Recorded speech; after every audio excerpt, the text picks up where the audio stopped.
വളരെ പ്രധാനപ്പെട്ട ഒരു വാർത്ത കൂടി ഇപ്പോൾ നമുക്ക് മുന്നിലേക്ക് വരികയാണ്. രാഹുൽ ഈശ്വറിന് ജാമ്യം ലഭിച്ചിരിക്കുന്നു എന്നൊരു വാർത്തയാണ് ഇപ്പോൾ വരുന്നത്. സൈബർ അധിക്ഷേപ കേസിലാണ് രാഹുൽ ഈശ്വറിന് ജാമ്യം ലഭിച്ചിരിക്കുന്നത്. 16 ദിവസത്തിന് ശേഷമാണ് രാഹുൽ ഈശ്വറിന് ജാമ്യം ലഭിച്ചിരിക്കുന്നത്. ദിവസങ്ങളോളം ജയിലിൽ കിടക്കുകയായിരുന്നു.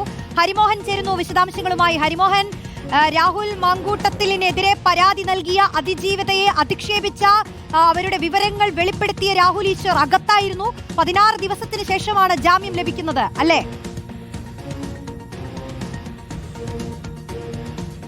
അതെ റോഷ്നി, 16 ദിവസങ്ങൾക്ക് ശേഷമാണ് അതിജീവിതയെ അധിക്ഷേപിച്ച കേസിൽ രാഹുൽ ഈശ്വറിന് ജാമ്യം ലഭിക്കുന്നത്. തിരുവനന്തപുരം പ്രിൻസിപ്പൽ സെഷൻസ് കോടതിയാണ് അല്പം മുമ്പ് ജാമ്യം അനുവദിച്ചിരിക്കുന്നത്. തിരുവനന്തപുരം പൂജപ്പുര സെൻട്രൽ ജയിലിൽ നിന്ന് അല്പസമയത്തിനുള്ളിൽ തന്നെ രാഹുൽ ഈശ്വർ പുറത്തേക്ക് ഇറങ്ങും. രാഹുൽ ഈശ്വറിന് നിരവധി വട്ടം, അതായത് ആദ്യം അഡീഷണൽ ചീഫ് ജുഡീഷ്യൽ മജിസ്ട്രേറ്റ് കോടതിയിൽ മുൻകൂർ ജാമ്യം നൽകിയിരുന്നു. അത് നിഷേധിക്കുകയുണ്ടായി. അതിനുശേഷം ജാമ്യാപേക്ഷ നൽകുകയുണ്ടായി. അതും തള്ളുകയുണ്ടായി. അതിനൊടുവിലാണ് സെഷൻസ് കോടതിയിൽ ജാമ്യാപേക്ഷ നൽകിയത്. അതായത് കസ്റ്റഡിയിൽ വാങ്ങിക്കൊണ്ട് പരമാവധി ചോദ്യം ചെയ്യലുകൾ പൂർത്തിയാക്കി, അതുപോലെ തന്നെ തെളിവെടുപ്പ് പൂർത്തിയാക്കി എന്നുള്ള കാര്യം പ്രോസിക്യൂഷൻ അറിയിച്ചതിനെ തുടർന്നാണ് രാഹുൽ ഈശ്വറിന് ജാമ്യം അനുവദിക്കാൻ കോടതി തയ്യാറായത്. രാഹുൽ ഈശ്വർ ആദ്യഘട്ടത്തിൽ അന്വേഷണത്തോട് സഹകരിക്കാതിരിക്കുകയും തെളിവെടുപ്പിന് കൊണ്ടുപോകുന്ന സമയത്തൊക്കെ തന്നെ രാഹുൽ ഈശ്വർ ഒളിപ്പിച്ചു വെച്ച ലാപ്ടോപ്പ് അടക്കം ലഭിക്കാതെ വരുന്ന സാഹചര്യം കൂടി ഉണ്ടായിരുന്നു. അങ്ങനെയാണ് ആദ്യഘട്ടത്തിൽ ജാമ്യാപേക്ഷ തള്ളിയത്. അതിനുശേഷമാണ് സെഷൻസ് കോടതിയിൽ ജാമ്യാപേക്ഷ സമർപ്പിക്കുകയും ആ സമയത്ത് കോടതിയുടെ ഭാഗത്ത് നിന്ന് രൂക്ഷമായ വിമർശനമൊക്കെ ഉണ്ടായിരുന്നു. നിരാഹാര സമരം രാഹുൽ ഈശ്വർ അനുഷ്ഠിക്കുന്നത് ഒരു കാരണവശാലും അംഗീകരിക്കാൻ കഴിയില്ല. ജയിലിൽ മറ്റു പ്രതികളും സമാനമായിട്ടുള്ള രീതിയിൽ തന്ത്രങ്ങൾ നടത്തും. അതും കോടതിക്ക് അംഗീകരിക്കേണ്ടി വരും. അതുകൊണ്ട് ജാമ്യം നൽകാനാവില്ല എന്നുള്ളതായിരുന്നു അന്ന് കോടതി ചൂണ്ടിക്കാണിച്ചത്. തുടർന്നാണ് നിരാഹാര സമരം രാഹുൽ ഈശ്വർ അവസാനിപ്പിക്കുകയും വീണ്ടും ഒരു ജാമ്യാപേക്ഷ കൂടി സമർപ്പിക്കുകയും ചെയ്തത്. അതാണ് ഇന്നിപ്പോൾ പരിഗണിച്ച് ജാമ്യം അനുവദിച്ചിരിക്കുന്നത് എന്നുള്ളതാണ്. അതായത് ജാമ്യ ഉപാധികളിൽ പറയുന്ന ഇനി സമാനമായിട്ടുള്ള കുറ്റകൃത്യം ആവർത്തിക്കരുത്, ഒപ്പം തന്നെ അന്വേഷണ ഉദ്യോഗസ്ഥൻ എപ്പോൾ വിളിച്ചാലും ഹാജരാകണം, തെളിവുകൾ നശിപ്പിക്കാനോ സാക്ഷികളെ സ്വാധീനിക്കാനോ ശ്രമിക്കരുത് തുടങ്ങിയ സാധാരണ രീതിയിലുള്ള ഉപാധികൾ തന്നെയാണ് നൽകിയിട്ടുള്ളത്. ഒപ്പം തന്നെ രാഹുൽ ഈശ്വർ ജാമ്യാപേക്ഷ പരിഗണിക്കുന്ന സമയത്ത് വീണ്ടും കോടതിക്ക് മുൻപാകെ ആവർത്തിച്ചൊരു കാര്യം, താൻ അതിജീവിതയെ അധിക്ഷേപിച്ചു എന്ന് അന്വേഷണ ഉദ്യോഗസ്ഥർ പറയുന്ന രീതിയിലുള്ള പോസ്റ്റുകൾ, അതായത് ചില വീഡിയോകളുണ്ട്, ഒപ്പം തന്നെ ചില പോസ്റ്റുകൾ, ഫോട്ടോ അടക്കമുള്ള ചില പോസ്റ്റുകളുണ്ട്. ഇവയെല്ലാം തന്നെ താൻ പിൻവലിച്ചിട്ടുണ്ട്. ഇവ ക്ലൗഡിൽ നിന്നും റിമൂവ് ചെയ്തിട്ടുണ്ട്. അതുകൊണ്ട് താൻ ഇനി അത്തരം കാര്യങ്ങൾ ആവർത്തിക്കില്ല എന്നതടക്കമുള്ള കാര്യങ്ങൾ രാഹുൽ ഈശ്വർ അഭിഭാഷകൻ വഴി കോടതിയെ ധരിപ്പിക്കുകയും ചെയ്തിരുന്നു. തുടർന്നാണ് ഒടുവിൽ കോടതി ഇത്തരം ഒരു സമീപനത്തിലേക്ക് എത്തിയത്. ഇതിൽ പലതവണ തെളിവെടുപ്പ് നടക്കുന്ന ഒരു സാഹചര്യം കൂടി ഉണ്ടായി. ആദ്യത്തെ തവണ വീട്ടിലേക്ക് പോകുന്ന സമയത്ത് രാഹുൽ ഈശ്വർ അവിടെ ചെന്ന് ലാപ്ടോപ്പ്, രാഹുൽ ഈശ്വർ ആദ്യഘട്ടത്തിൽ ഒളിപ്പിച്ചു വെച്ച ലാപ്ടോപ്പ് കണ്ടെത്തിയിരുന്നു. പക്ഷേ ആ സമയത്ത് പാസ്വേഡ് നൽകാനോ ഒന്നും തന്നെ രാഹുൽ തയ്യാറായിരുന്നില്ല. അതിനുശേഷമാണ് വീണ്ടും കസ്റ്റഡിയിൽ ആവശ്യപ്പെട്ടുകൊണ്ട് കോടതിയെ അന്വേഷണ സംഘം സമീപിച്ചത്. തുടർന്ന് രണ്ടാമത്തെ കസ്റ്റഡിയിലെ സമയത്താണ് തിരുവനന്തപുരത്തെ ടെക്നോ പാർക്കിലുള്ള രാഹുൽ ഈശ്വറിന്റെ ഒരു ഓഫീസ്, ആ ഓഫീസിൽ എത്തിക്കൊണ്ട് ഐപാഡ് അടക്കമുള്ള മറ്റ് ഇലക്ട്രോണിക് ഉപകരണങ്ങൾ കൂടി കണ്ടെടുത്തത്. അങ്ങനെ രാഹുൽ ഈശ്വറിന്റെ ആ വീഡിയോ, അതായത് അതിജീവിതയെ അധിക്ഷേപിക്കുന്നതിന്റെ ഭാഗമായി ചെയ്തിട്ടുള്ള വീഡിയോ, ഒപ്പം തന്നെ ഷൂട്ട് ചെയ്യാൻ ഉപയോഗിച്ച ക്യാമറ, അതുപോലെ ചില വാട്സപ്പ് ഗ്രൂപ്പുകളിൽ അതിജീവിതയെ അധിക്ഷേപിച്ചുകൊണ്ടിട്ട് ചില സന്ദേശങ്ങൾ, ഇതൊക്കെ തന്നെ റിക്കവർ ചെയ്യാൻ പോലീസിന് സാധിച്ചു എന്നുള്ളതാണ്. അതായത് ഇനി രാഹുൽ ഈശ്വറിനെ കസ്റ്റഡിയിൽ ആവശ്യമില്ല, അല്ലെങ്കിൽ തെളിവെടുപ്പ് ഇനി പൂർത്തീകരിക്കേണ്ടതില്ല എന്നുള്ള നിലപാടിലേക്ക് സൈബർ പോലീസ് എത്തുകയായിരുന്നു. അതേ തുടർന്നുകൂടിയാണ് കോടതി ഇപ്പോൾ ആ ജാമ്യം അംഗീകരിക്കാൻ തയ്യാറായത്. ഈ കേസിലെ മറ്റു പ്രതികൾ കൂടിയുണ്ട്. അതായത് Sandeep Warrier, KPC general secretary ആയിട്ടുള്ള സന്ദീപ് വാര്യർ അടക്കമുള്ള പ്രതികൾ കൂടി ഈ കേസിലുണ്ട്. ഇവരുടെയൊക്കെ മുൻകൂർ ജാമ്യാപേക്ഷയാണ് ഇപ്പോൾ നിലവിൽ കോടതിയുടെ പരിഗണനയിലുള്ളത്. പക്ഷേ അക്കാര്യത്തിൽ ഒരു അന്തിമ തീരുമാനത്തിലേക്ക് കോടതി എത്തിയിട്ടില്ല. നാളെ വാദം കേൾക്കുമെന്നുള്ളതാണ് അറിയാൻ കഴിഞ്ഞത്. ഇന്നിപ്പോൾ ജഡ്ജി അവധിയായതുകൊണ്ട് നാളെ വാദം കേൾക്കാൻ വേണ്ടി അത് മാറ്റിവെച്ചിട്ടുണ്ട്. പക്ഷേ രാഹുൽ ഈശ്വറിന്റെ കേസിൽ സൈബർ പോലീസ് സമർപ്പിച്ചതുപോലുള്ള പോലീസ് റിപ്പോർട്ട് അല്ല മറ്റുള്ളവരുടേത് എന്നുള്ളതാണ് ഏറ്റവും ശ്രദ്ധേയമായിട്ടുള്ള കാര്യം. കാരണം രാഹുൽ ഈശ്വറിന്റേത് കൃത്യമായ തെളിവുകൾ നിരത്തിക്കൊണ്ട് തന്നെയാണ് പ്രോസിക്യൂഷൻ കോടതിയെ സമീപിച്ചത്. അതായത് രാഹുൽ ഈശ്വർ വീഡിയോ ചെയ്തതടക്കമുള്ള കാര്യങ്ങൾ, ഒപ്പം തന്നെ ഈ ഫോട്ടോ പ്രചരിപ്പിച്ചതടക്കമുള്ള കാര്യങ്ങൾ, ഒപ്പം തന്നെ അതിജീവിതക്കെതിരെ സംസാരിക്കുന്നതടക്കമുള്ള ചില തെളിവുകളൊക്കെ തന്നെ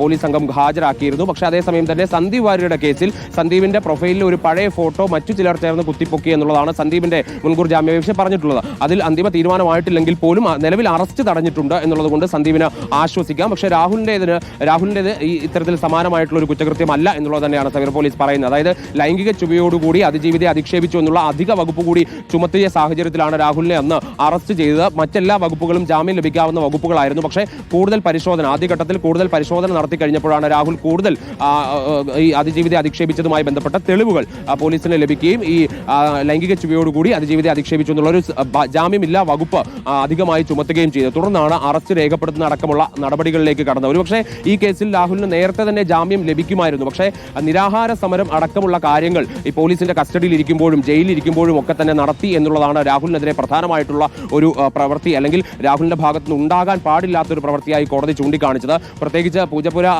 സബ് ജയിലിലായിരുന്നു ആദ്യമുണ്ട്, ജില്ലാ ജയിലിലായിരുന്നു ആദ്യം ഉണ്ടായിരുന്നത്. ജില്ലാ ജയിലിൽ ഈ നിരാഹാര സമരം നടത്തിക്കൊണ്ടിരുന്ന രാഹുലിനെ അവസാനം ഈ ആരോഗ്യ പ്രശ്നങ്ങൾ കാരണം സെൻട്രൽ ജയിലിലേക്ക് മാറ്റേണ്ടി വന്നു. തുടർന്ന് തിരുവനന്തപുരം മെഡിക്കൽ കോളേജിലേക്ക് മാറ്റേണ്ടി വന്നു. അങ്ങനെ നിരവധി വട്ടം പോലീസുകാർക്ക് തന്നെ തലവേദനയാകുന്ന ഒരു സ്ഥിതിയിലേക്ക് രാഹുൽ ഈശ്വർ മാറുകയായിരുന്നു. ഒടുവിലാണ് കോടതി അത്തരമൊരു നിരീക്ഷണം നടത്തിയത്. ഈ നിരാഹാര സമരം എന്നുള്ളത് ഒരു കാരണവശാലും അംഗീകരിക്കാൻ കഴിയുന്നില്ല.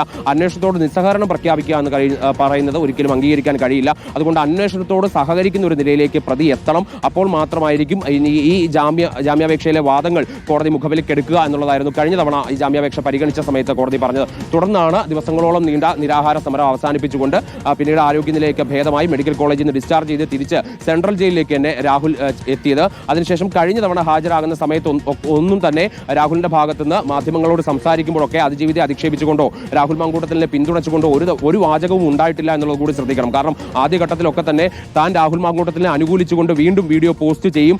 പോലീസ് പറയുന്നത് രാഹുൽ മാങ്കൂട്ടത്തിനെ അനുകൂലിക്കരുത്, പക്ഷെ താൻ അത് തന്നെ ചെയ്യും എന്നുള്ള കാര്യം രാഹുൽ പലവട്ടം മാധ്യമങ്ങൾക്ക് മുന്നിൽ ആവർത്തിക്കുകയുണ്ടായി. പക്ഷേ കഴിഞ്ഞ തവണ കോടതിയിലേക്ക് കൊണ്ടുവരുന്ന വഴിക്ക് മാധ്യമങ്ങളോട് സംസാരിക്കാൻ മാധ്യമങ്ങൾ മൈക്ക് വെച്ച സമയത്ത് രാഹുൽ ഈശ്വർ പറഞ്ഞത് എല്ലാം കോടതി തീരുമാനിക്കട്ടെ, കോടതിയിൽ പ്രതീക്ഷയുണ്ട് എന്ന് പറഞ്ഞ നിലപാട് വല്ലാതെ മയപ്പെടുത്തുകയായിരുന്നു രാഹുൽ ഈശ്വർ ചെയ്തത്. കാരണം എവിടെയാണ് തിരിച്ചടി കിട്ടിയത് എന്നുള്ളത് രാഹുലിന് കൃത്യമായിട്ട് ബോധ്യപ്പെട്ടു. അതുകൊണ്ട് തന്നെ അന്വേഷണത്തോട് പൂർണ്ണമായിട്ടും സഹകരിക്കുക എന്നുള്ള നിലപാട് തന്നെ രാഹുൽ എടുക്കുകയായിരുന്നു എന്നുള്ളതാണ് നമുക്ക് ഈ ദിവസങ്ങളിലൊക്കെ തന്നെ മനസ്സിലാക്കാൻ സാധിക്കുന്നത്. ഇന്നിപ്പോൾ റിമാൻഡ് കാലാവധി കഴിയുന്ന ദിവസം കൂടിയായിരുന്നു. ഏതെങ്കിലും നിലയിൽ ഇത് മാറ്റിവെച്ചാൽ പോലും വീണ്ടും റിമാൻഡിലേക്ക് അയക്കുന്ന ഒരു നിലയിലേക്ക് കാര്യങ്ങൾ വരുമായിരുന്നു. പക്ഷേ 16 ദിവസം ഒരു കേസിൽ പ്രതി അകത്ത് കടന്നതുകൊണ്ട് തന്നെ സ്വാഭാവികമായിട്ട് കോടതി അത് പരിഗണിക്കുമ്പോൾ ആ കാര്യങ്ങളെല്ലാം മുഖവിലേക്ക് എടുത്തു എന്നുള്ളത് തന്നെ നമുക്ക് മനസ്സിലാക്കേണ്ടിയിരിക്കണം. ഒന്നിലധികം തവണ കസ്റ്റഡിയിൽ വാങ്ങിക്കൊണ്ട് വിശദമായി ചോദ്യം ചെയ്യുന്ന നടപടിയിലേക്കൊക്കെ തന്നെ പോലീസ് പോയിരുന്നു. തെളിവ് ശേഖരണം അടക്കമുള്ള കാര്യങ്ങളും പൂർത്തീകരിച്ചിരുന്നു. അതുകൊണ്ട് പ്രോസിക്യൂഷന്റെ ഭാഗത്തുനിന്ന് കൂടുതൽ എതിർപ്പുകളൊന്നും തന്നെ രാഹുലിന്റെ കാര്യത്തിൽ ഉണ്ടായിട്ടില്ല. പക്ഷേ ഇനി ഒരിക്കൽ കൂടി ഇത്തരത്തിലുള്ള കുറ്റകൃത്യങ്ങൾ ആവർത്തിച്ചു കഴിഞ്ഞാൽ